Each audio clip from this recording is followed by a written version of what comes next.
presença de todos. Me apresentar rapidamente, eu sou Thiago Ribeiro, eu sou um dos sócios fundadores da Soul Startups, junto com a Silvana, que está aqui com vocês.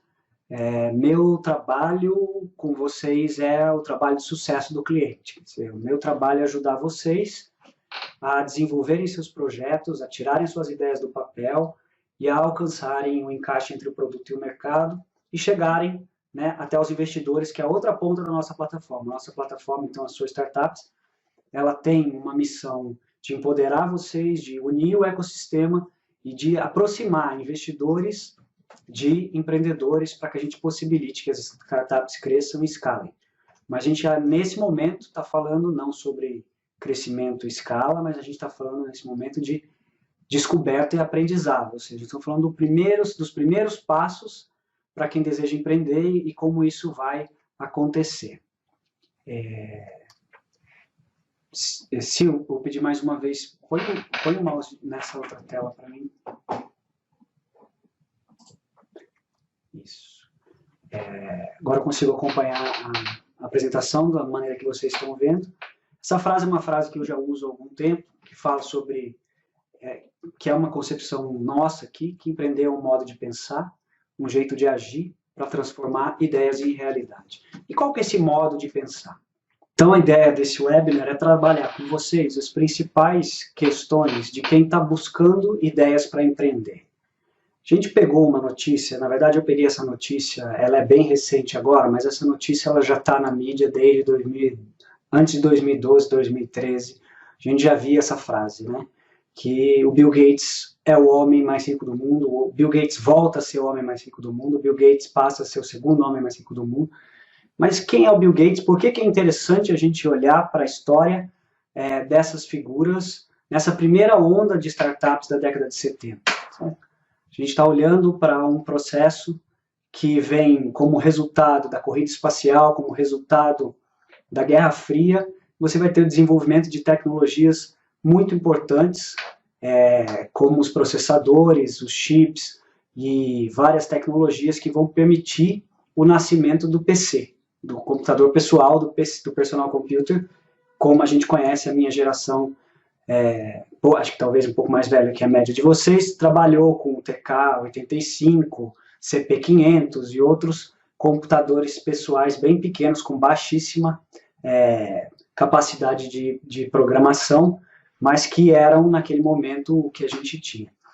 Então, o que é interessante a gente perceber? A gente tem duas empresas nesse momento que estão nascendo, né? A Apple, por um lado, e a Microsoft, de outro.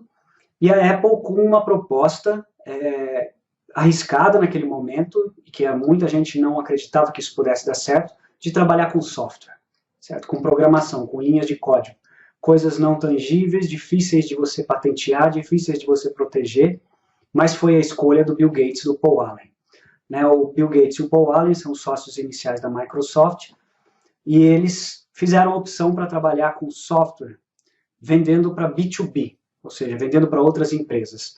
Enquanto o Steve Jobs e o Steve Wozniak, que são os dois caras que iniciaram a Apple, optaram por um modelo B2C, ou seja, Business to Consumer, mas que envolvia tanto o hardware quanto o software.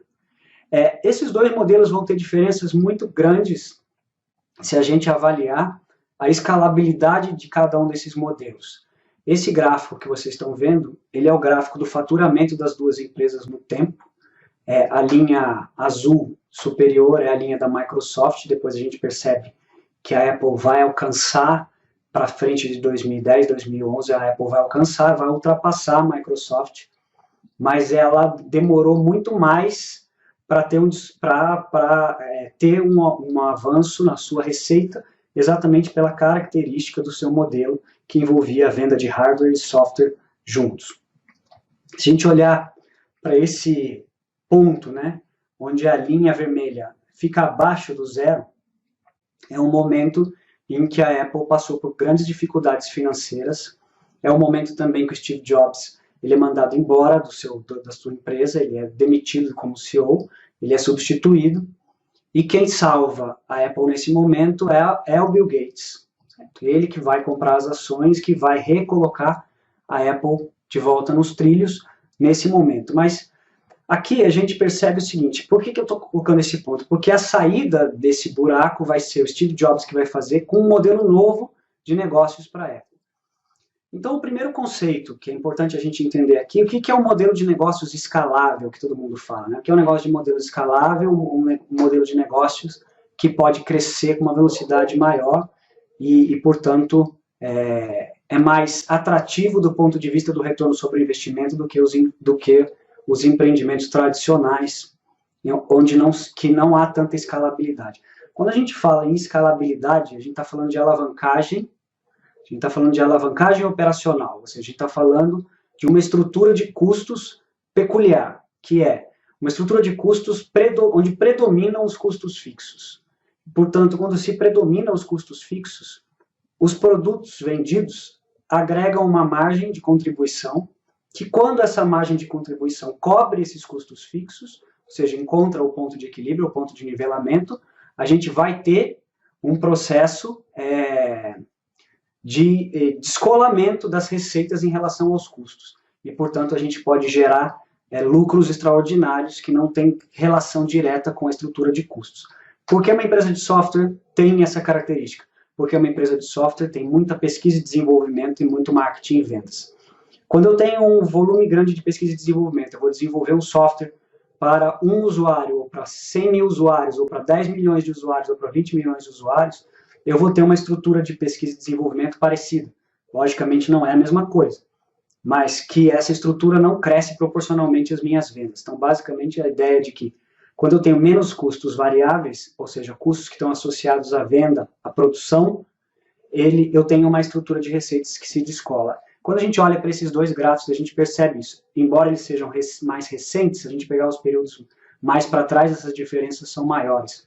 Mas a linha verde, que é a Microsoft, mostra margens líquidas bem maior do que a Apple no início, e depois, portanto, lucros líquidos maiores do que a Apple. A Apple só vai conseguir fazer essa transição depois que ela ganha o mercado de massa, e, portanto, ela consegue ganhar lucros maiores por conta das margens crescentes que ela consegue aplicar no produto, a partir da confiança que ela ganhou no mercado de que o produto dela é superior e, portanto, dá um prêmio para ela de poder cobrar mais por isso.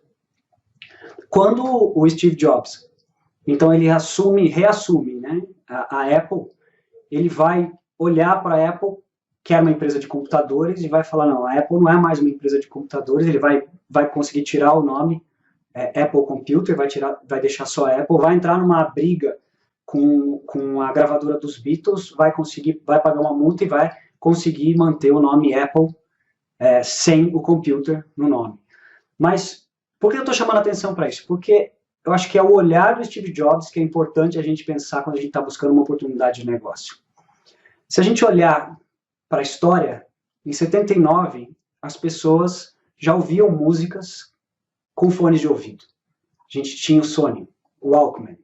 Todo mundo da minha geração teve um Walkman. A gente teve, no meio do caminho entre o Walkman e um iPod, a gente teve o Discman, que foi o pior de todos porque não prestava. Mas muita gente ouvia música no Walkman desde 70, portanto não é uma novidade. Em 98, antes de 98, se inventou o MP3, que é um tipo de compressão de dados que permite então você armazenar músicas, certo? E compartilhar essas músicas via internet. Em 98 você tem o primeiro MP3 player, ou seja, não foi a Apple que inventou o aparelho que toca as músicas MP3. Em 99, a gente tem o Napster inaugurando uma ideia que é muito presente na nossa vida hoje. Qual é essa ideia? De que a gente não quer comprar um disco inteiro como os nossos pais faziam. Escutar o lado A, virar, escutar o lado B. Não, a gente quer uma música, a gente quer outra música, a gente quer várias coisas. Certo? Então a gente aprendeu a ouvir músicas de outra maneira, compartilhando músicas nessa ideia de pessoa a pessoa, peer-to-peer, nesse modelo, e um modelo que acabou sendo fechado pela justiça por conta de direitos autorais no momento que foi lançado. Em janeiro de 2001, então ele lança o iTunes e em outubro de 2001 ele lança o iPod, certo? mudando completamente o modelo de negócio da Apple e levando a Apple para o mercado principal, que ela levou anos para chegar. Diferente da Microsoft, que começou, que atingiu o mercado principal muito antes do que a Apple. Mas o que é interessante a gente saber? Então, o importante não é ver o que ninguém nunca viu, mas pensar o que ninguém nunca pensou sobre algo que todo mundo vê. Todo mundo estava vendo aquilo, todo mundo consegue ver que as pessoas gostavam de ouvir música daquele jeito, que o Napster inaugurou um caminho diferente para a gente trocar músicas. Ou seja, as variáveis do modelo estavam todas colocadas. O que precisava ser feito é amarrar as pontas, certo? Amarrar as pontas desse modelo e criar um negócio economicamente viável com base nessas premissas. E foi o que ele fez. A Apple construiu uma plataforma multilateral, um marketplace de música, onde de um lado ela tem os produtores de música, do outro lado os consumidores, e inaugurou essa ideia de vender música por 99 centavos de dólar. Já passou de 1 bilhão de faturamento, obviamente esse 1 bilhão é pouquíssimo representativo no conjunto do faturamento da Apple, mas já vendeu 1 bilhão, e inaugurou uma ideia de cauda longa, que a gente também é um outro conceito que para nós é importante. Então, o conceito de cauda longa ele foi bastante trabalhado pelo Chris Anderson. À época ele era diretor da revista Wired, atualmente ele é diretor do TED. Ele escreveu em outubro de 2004 um artigo falando isso, intitulado Cauda Longa, e depois em 2006 ele escreveu esse livro. E é um livro onde ele vai trabalhar essa ideia que é muito presente no século XXI. Assim, nós temos uma economia cada vez mais de nichos, né? Então, que o Google é o grande representativo, é o grande divisor de águas nesse processo, porque não é possível ter uma montanha de ofertas por um lado se eu não tenho mecanismos de busca eficientes que me façam encontrar o que eu estou buscando. Então, o Google permite que a gente tenha modelos de cauda longa. O próprio Google, com seu modelo de monetização a partir de anúncios, é um modelo de cauda longa. A gente usa palavras-chave de cauda longa para fazer isso. E, basicamente, essa é a ideia do Pareto que está colocado aqui, onde 20% a cabeça do dinossauro, 20% dos produtos geram 80% das receitas, 80% das vendas, e os 80% restantes geram 20%. O que isso significava no passado é que os produtos que não se enquadravam nessa categoria dos mais vendidos não tinham espaço para serem comercializados, coisa que depois foi se alterando.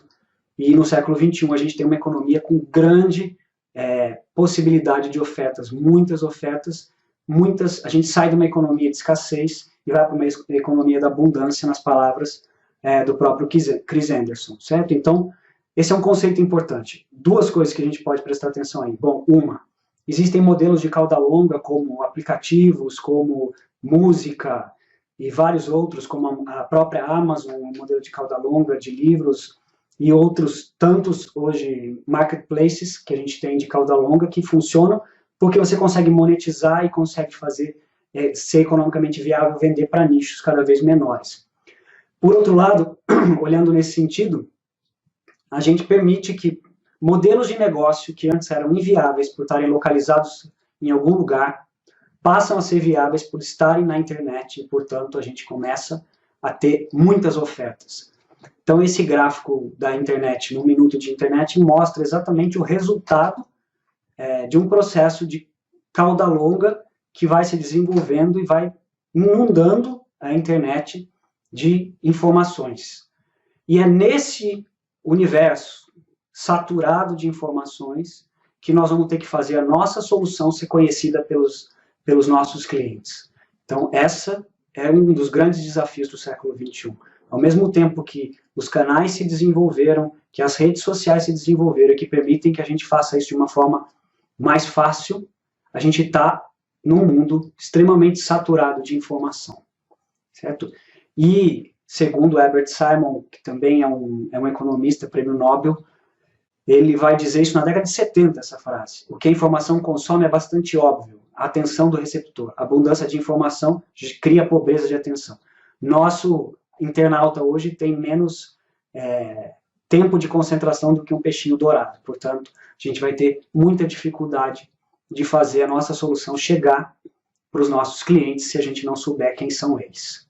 Então, a gente enfrenta dois desafios hoje. O primeiro, que todos nós estamos enfrentando, que é o que é importante, o que está chegando para nós que é importante. E, por outro lado, se a gente está na posição de empreendedor, como é que a gente faz com que as pessoas saibam o que a gente está fazendo, né? E esse processo de atenção é super importante porque ele divide um momento, né, da jornada de compra antes da compra e a compra em si.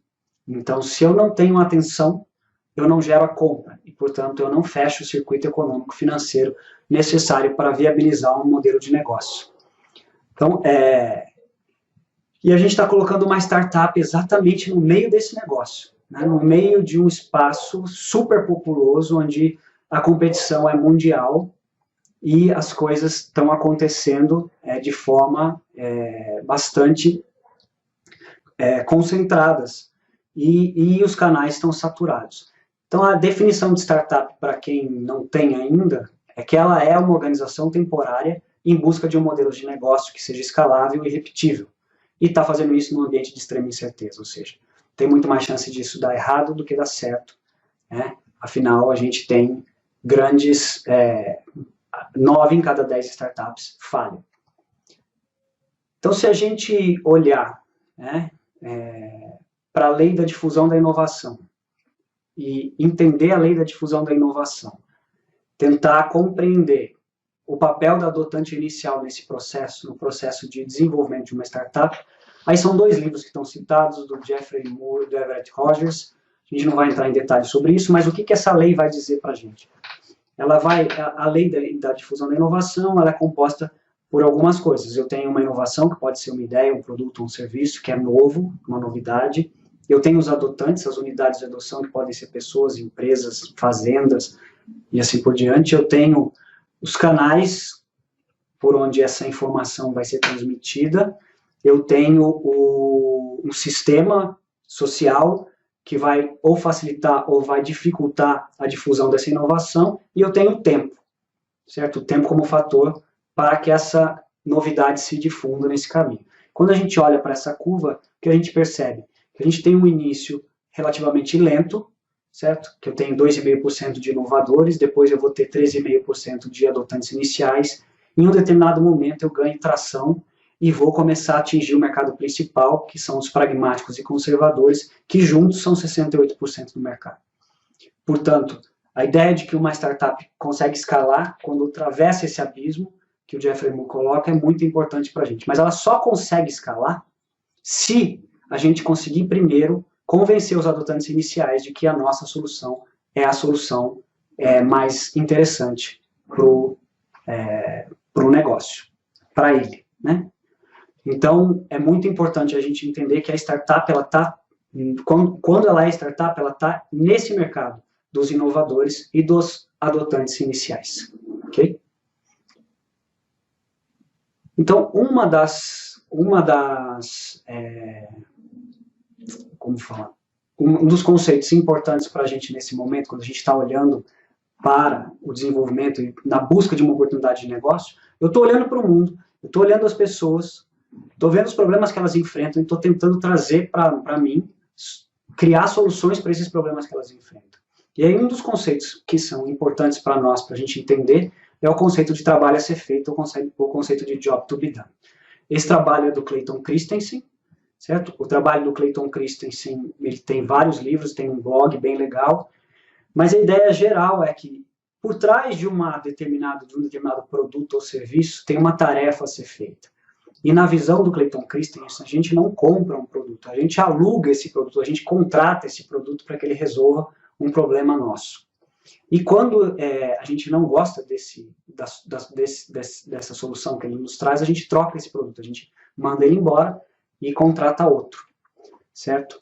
Então, uma coisa que é muito importante para a gente é localizar qual é o trabalho a ser feito. Quer dizer, o que os nossos segmentos de clientes estão tentando, de fato, desenvolver, certo? Tem uma historinha que eu conto de vez em quando, que depois eu vou passar para vocês o último artigo que a gente publicou, que agora tem artigos com vídeos, está falando sobre job to be done, então é um conceito que a gente não vai entrar a fundo aqui, mas que é importante a gente falar.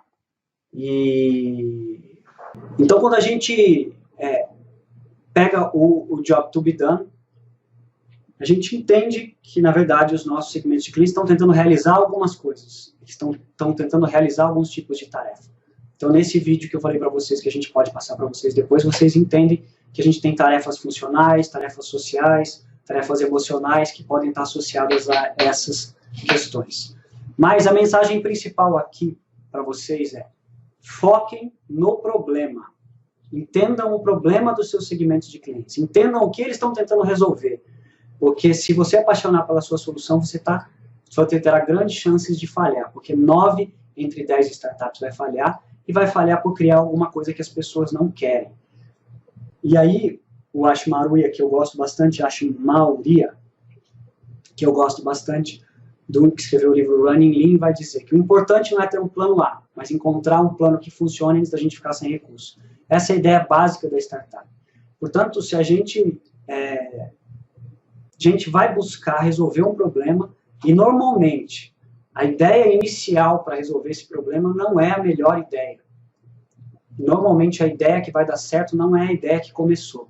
Portanto, a nossa preocupação nesse momento não é ter uma ideia brilhante, maravilhosa, mas entender muito bem quem são os nossos segmentos de clientes, quem são os nossos adotantes iniciais e de que forma a gente pode ajudar eles a desempenhar as tarefas que eles precisam, sejam elas tarefas emocionais, sociais ou funcionais, tarefas de apoio, ou outros tipos de tarefa que vocês depois podem consultar nos nossos materiais, ok? Então, se a gente encontrou um segmento de clientes que tem um problema, que reconhece que tem um problema e que está buscando ativamente por uma solução para esse problema, a gente encontrou o nosso adotante inicial. Isso é metade do caminho. Isso é metade do caminho de uma oportunidade, porque a oportunidade não está exatamente em um problema só para resolver. A gente precisa contrapor sempre a ideia de que existe uma demanda, mas existe uma oferta, certo? E o Job to be Done deixa muito claro isso para a gente. Não existe nenhuma solução economicamente viável que você possa pensar hoje que não tem nenhum tipo de competidor. Então, um segundo ponto muito importante para a gente ter um modelo de negócios economicamente viável é: eu tenho ou não como me diferenciar da competição? De que forma, qual a minha proposta de valor e como ela se diferencia da competição? Aí eu entro no campo do produto, né, da solução. Então o Peter Drucker vai falar assim para a gente: os resultados são obtidos através da exploração de oportunidades, não pela solução de problemas. Solução de problemas é base, é a parte inicial. Sem um problema real, concreto, para atuar, eu não tenho uma solução. Mas a oportunidade de negócio vem da possibilidade de explorar alguma lacuna, certo? Ou a solução não é muito boa, ela é cara, ou ela é lenta, ou ela dá trabalho.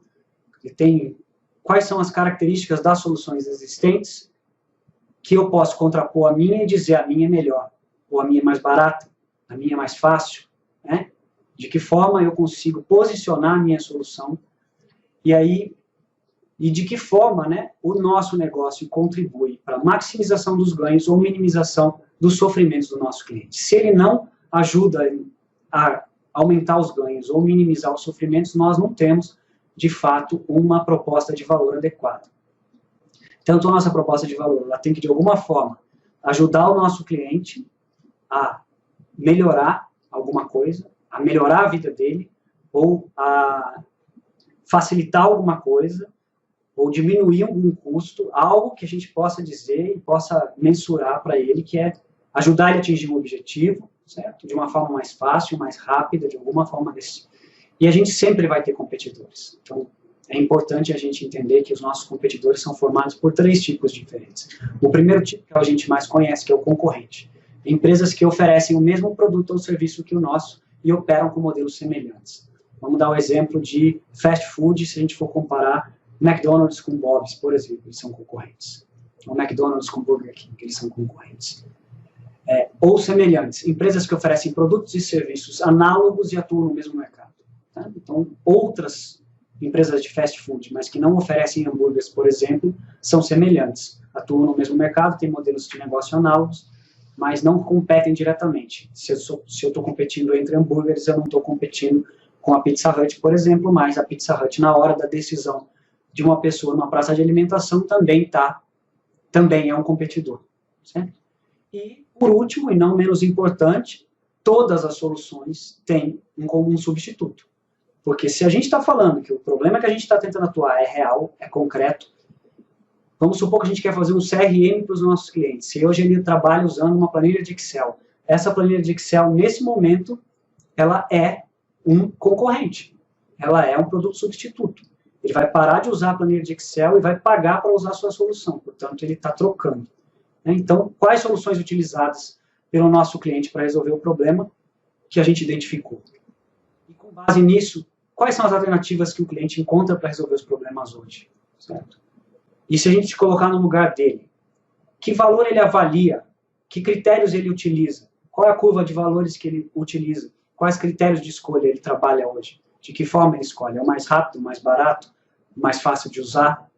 Né? O que é valor para o nosso segmento de cliente? Por que a nossa proposta de valor se parece com isso ou com aquilo? Com base nisso, a gente pode fazer uma matrizinha simples e colocar pontos fortes e fracos e tentar entender como a nossa solução vai se encaixar nesse processo. E por último, né, chegando no fim, para depois abrir para perguntas para vocês,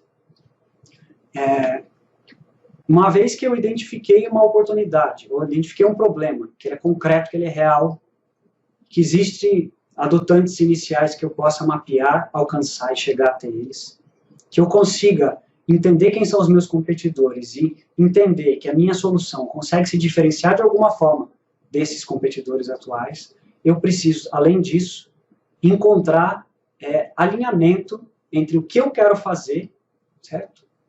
E a minha empresa, quer dizer, o alinhamento entre o meu propósito e o que eu vou fazer. Então aqui eu vou usar três expressões parecidas, mas para encaixar coisas diferentes nela. A primeira, o modelo de negócio vai descrever para a gente como a nossa empresa cria, entrega e captura valor. Ela vai descrever um circuito econômico-financeiro de valor, que, portanto, é assim que a gente descreve um modelo de negócio. A gente já viu o Canvas, aqueles 9 blocos, certo? De um lado, o lado de fora da nossa empresa, do outro lado, o lado de dentro, mas a gente vai desenvolver isso. Como ela cria, entrega para os nossos clientes e como a gente captura essa receita em forma de... como a gente captura esse dinheiro, né, esse valor em forma de receitas. Quando a gente olha para o Design Thinking, ele vai falar o seguinte: a gente precisa criar uma solução que seja atrativa para os nossos segmentos de clientes, que seja factível para o nosso time desenvolver e que, ao mesmo tempo, seja economicamente viável. A gente consegue encaixar isso naqueles cria, entrega e captura. A criação está na atratividade, a entrega está na factibilidade e a viabilidade econômica está na captura. Se eu vou para a realização pessoal, que é um ponto super importante para quem vai empreender, para quem vai começar um processo empreendedor, cujo resultado pode ser ganhar muito dinheiro, mas não o objetivo, tenha muito claro isso. Se você quiser empreender para ganhar muito dinheiro e esse ser seu grande objetivo, você provavelmente não vai ter sucesso. Agora, se você tem disposição para trabalhar com algo que te motiva, que te faz acordar de manhã, te faz passar por todos os perrengues que você vai passar, por todas as dificuldades que você vai passar, você precisa ter alguns alinhamentos. E esses alinhamentos que eu queria chamar a atenção. Quando eu estou falando de propósito, eu tenho um segmento de cliente e um problema que eu vou trabalhar. Certo? Eu preciso ter interesse em fazer isso. Porque se eu não tiver interesse em resolver esse problema desse segmento de cliente, eu não vou conseguir desenvolver um modelo de negócios. Porque eu não vou sustentar o período entre o início e o sucesso. Que pode ser mais ou menos longo, pode ser mais ou menos tortuoso. E, normalmente, é difícil. Depois, quando eu montar a minha empresa, ela tem que refletir meus valores pessoais. Porque se eu começar a trabalhar numa empresa em que eu não gosto, ou seja, que eu não concordo com os valores, eu também não vou conseguir prosperar. E, por último, nosso modelo de negócio, por mais legal que ele seja, por mais legal que seja o problema, por mais que eu tenha vontade de fazer isso, ele tem que me dar prosperidade. Ou seja, ele tem que ser economicamente viável. Senão também não consigo sustentá-lo. O que eu queria falar já chegou até o fim. Eu acabei sendo mais rápido do que eu imaginava, acabei acelerando demais, mas agora eu abro para perguntas. Então, se vocês quiserem fazer as perguntas pelo chat, eu fico à disposição para responder. Quem está perguntando? Aguinaldo, existe um roteiro para saber quem são os early adopters? Aguinaldo, boa pergunta. Os adotantes iniciais para uma solução, vamos pensar o seguinte, a gente não falou aqui sobre validações, eu acabei de gravar 12 vídeos falando de validações iniciais, na verdade, tecnicamente são 5 que vão ajudar vocês nesse passo a passo, e escrevi também um guia rápido de validações iniciais. Tudo isso depois vocês vão ter acesso, a gente vai convidar vocês para dar prosseguimento ao processo. Mas vamos pensar o seguinte. Eu detectei que existe um problema. Então existe um problema, eu tenho umas pistas em relação a esse problema e quem são os meus adotantes iniciais, ou quem são as pessoas que poderiam ter o problema. Então, o primeiro passo que eu tenho para fazer é sair por aí perguntando para as pessoas sobre o problema, certo? Se ela já teve esse problema, o que ela fez em relação a esse problema, quais foram as soluções que ela encontrou para esse problema. Nessas validações iniciais, a gente não fala da nossa solução, a gente sai por aí buscando evidências de que o problema que a gente está buscando é concreto, que o problema que a gente está buscando é real e que a dor que ele causa é grande. Então, como que eu reconheço quem é o adotante inicial do resto, que também tem um problema? O adotante inicial está mais à frente na jornada de compra. Vamos dizer o seguinte, ele tem o problema. Segundo, ele reconhece que tem um problema, portanto ele fala, nossa, esse é um problema que para mim é complicado. Terceiro, ele está buscando ativamente por uma solução. Ou ele buscou por uma solução e a solução que ele encontrou não é adequada, ele não gostou, ou ele ainda está buscando por uma solução e não conhece. Será que eu consegui responder? Foi o André, não foi o Aguinaldo. Ah, foi o André, desculpa. A gente confundiu aqui. André, será que eu consegui responder?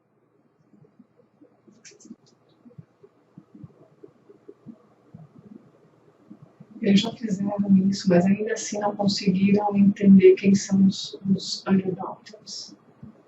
Não conseguiram, André? Então a gente pode fazer o seguinte, entre os nossos processos também, além desses materiais que a gente está produzindo, a gente também está oferecendo 2 mentorias gratuitas, uma de planejamento e uma de avaliação dos resultados. Então acho que o próximo passo, aí, já que vocês já começaram a fazer, a gente pode passar esse material para vocês, depois vocês marcam uma conversa para apresentar as estratégias que vocês usaram, para a gente tentar te ajudar a melhorar essas estratégias, para ver se a gente consegue chegar em algum resultado. Ok? Tem alguma outra pergunta? Aguinaldo, foi através dessas diretrizes apresentadas que você chegou ao seu modelo de negócio atual? Está perguntando? É.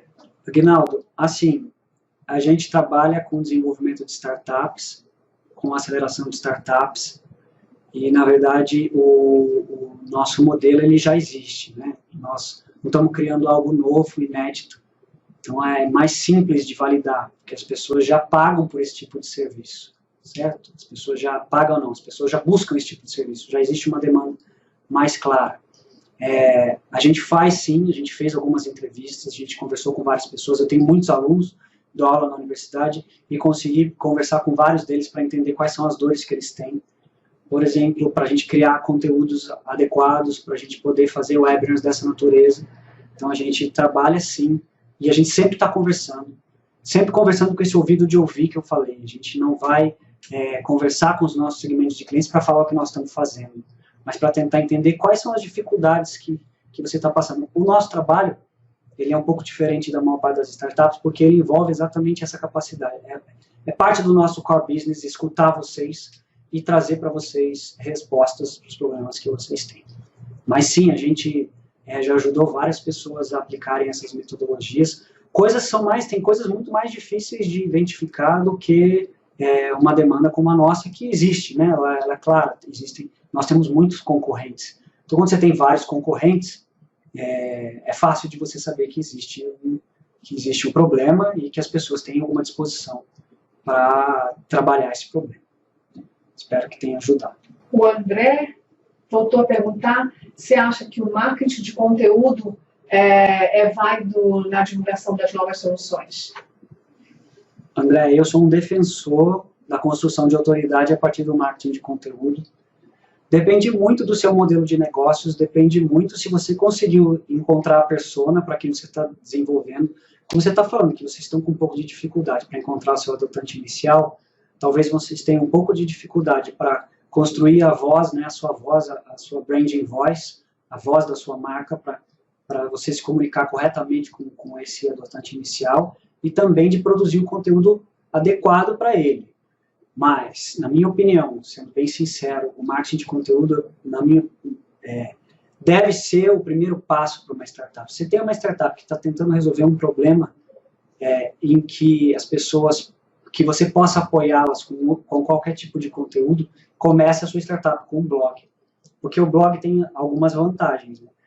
Você vai se posicionar no Google, nos resultados orgânicos, é um posicionamento que é um patrimônio, ele não acaba quando você para de pagar o AdWords, por exemplo, né? E ele vai construir autoridade para você. Então, se você vai fazer uma solução que trabalha com produtividade, você fala de produtividade, você entende disso, você mostra que o que você está criando provavelmente é melhor do que quem não entende disso. Está pronto para trabalhar com o pessoal?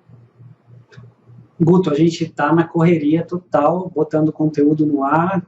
Estou aqui trabalhando que nem um maluco para colocar o máximo possível de conteúdo na plataforma. A gente vai ter um conteúdo a ser percorrido em 12 semanas, então é um conteúdo bastante extenso. E ele não é, assim, a ideia desse conteúdo é ele ser um conteúdo em que o projeto guia, né? Então não é um conteúdo só formativo, é um conteúdo para desenvolvimento do projeto. Como eu falei, eu terminei de gravar os vídeos, ainda não consegui subir os vídeos ainda para o YouTube, mas a gente fez 12 vídeos para o módulo de validações iniciais. Os 3 primeiros vídeos, a gente está falando um pouco dos processos, das bolsas que a gente vai oferecer, me apresentando, falando das suas startups e apresentando o processo. Depois eu falo de alguns conceitos como adotantes iniciais, como lei da inovação, e depois eu entro no passo a passo.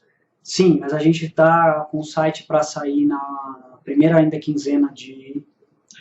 o nosso site oficial sai agora na primeira quinzena de maio, e a gente dá início, então, não com todo o conteúdo pronto, mas a gente vai começar a selecionar startups a partir da primeira quinzena de maio, para que a gente possa, então, ter as primeiras startups que nós vamos acelerar nos próximos meses. A gente está fechando parcerias, a gente fechou uma parceria interessante com a XP, que é de investimentos. Elas têm um fundo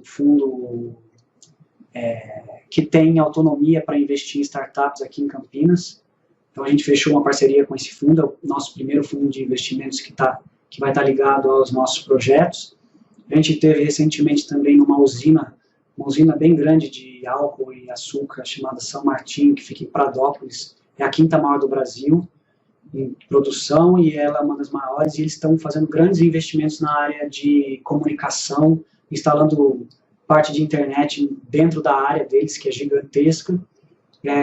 A gente foi conversar com eles para levar soluções de internet das coisas, de logística, de agricultura de precisão, de gestão de máquinas e equipamentos, e uma série de outras coisas que eles vão precisar lá. Então, como a nossa ideia é ter, por um lado, teses de investimento dos nossos investidores e, por outro, os empreendedores, as bolsas vão ser concedidas a partir desses critérios. Mas nós vamos atender startups que queiram passar pelos processos de validação gratuitamente. Depois a gente tem a estruturação estratégica, que a gente vai vender, e depois da estruturação estratégica a gente tem o desenvolvimento e aceleração. Esses dois a gente ainda não sabe se a gente vai conseguir comercializar ou se a gente vai trabalhar somente com as startups que a gente selecionar. Mas a primeira etapa de estruturação estratégica, para quem não for selecionado, para quem não tiver nenhum dos critérios de seleção, vão poder pagar pelo serviço. Então, basicamente é isso.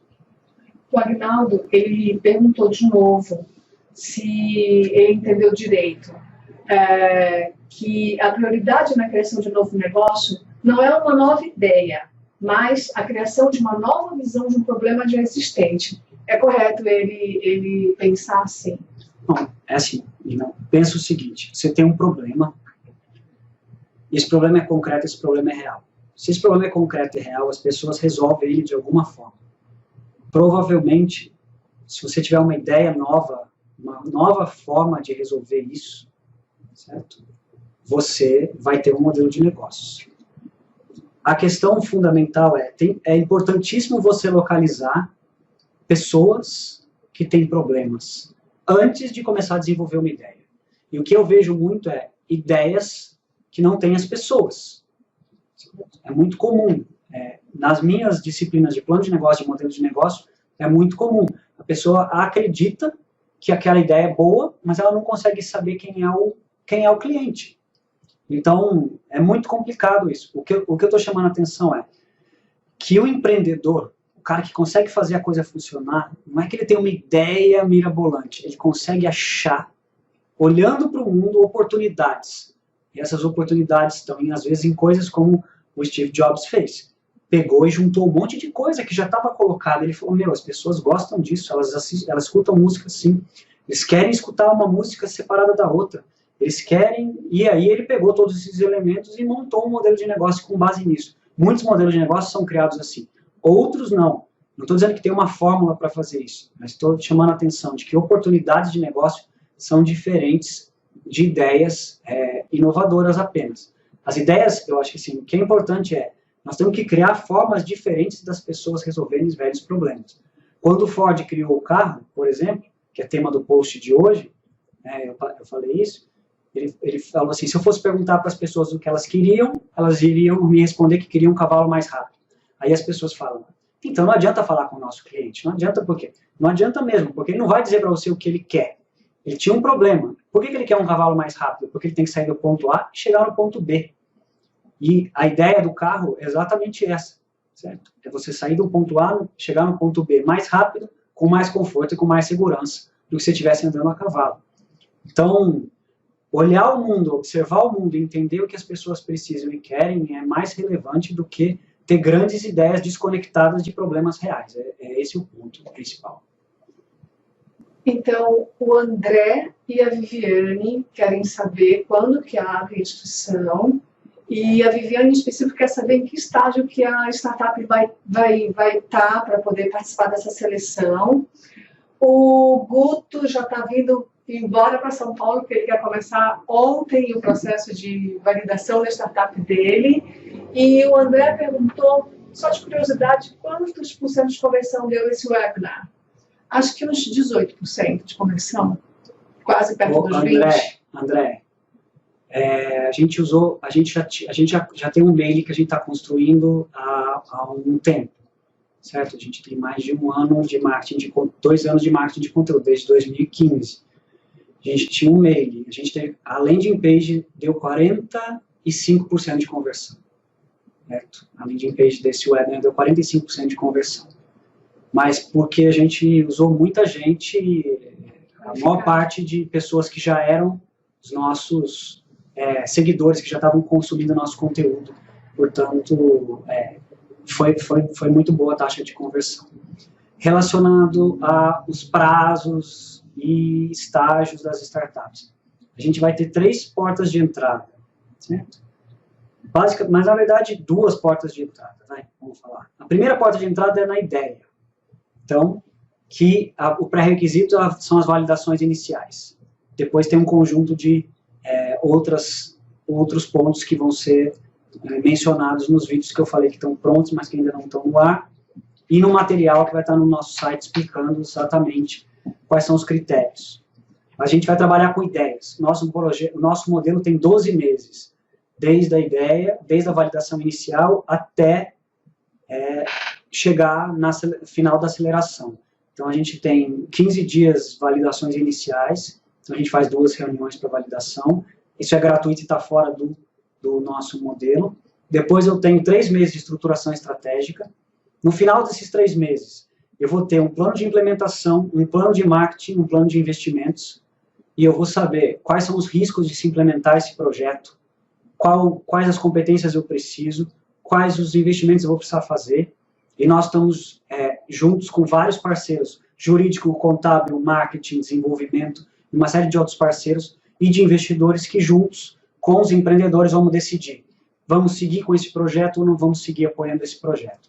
Caso o projeto seja selecionado nessa etapa, ele fica mais 6 meses com a gente para ser desenvolvido. Então, vamos colocar o CNPJ em pé, ajudar a montar o serviço mínimo de valor, colocar o MVP no ar, ajudar a aquisição de clientes.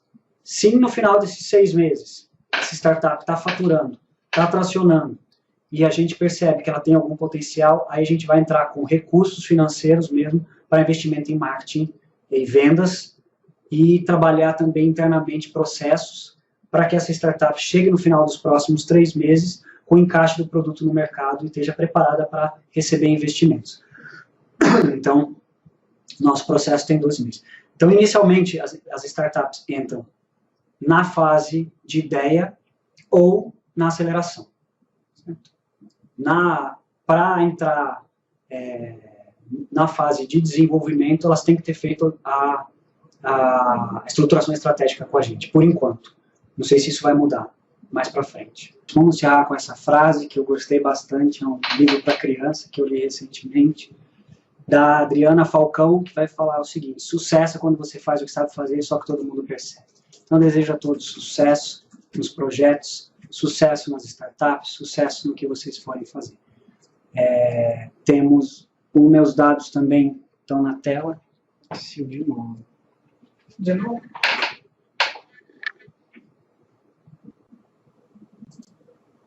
Isso.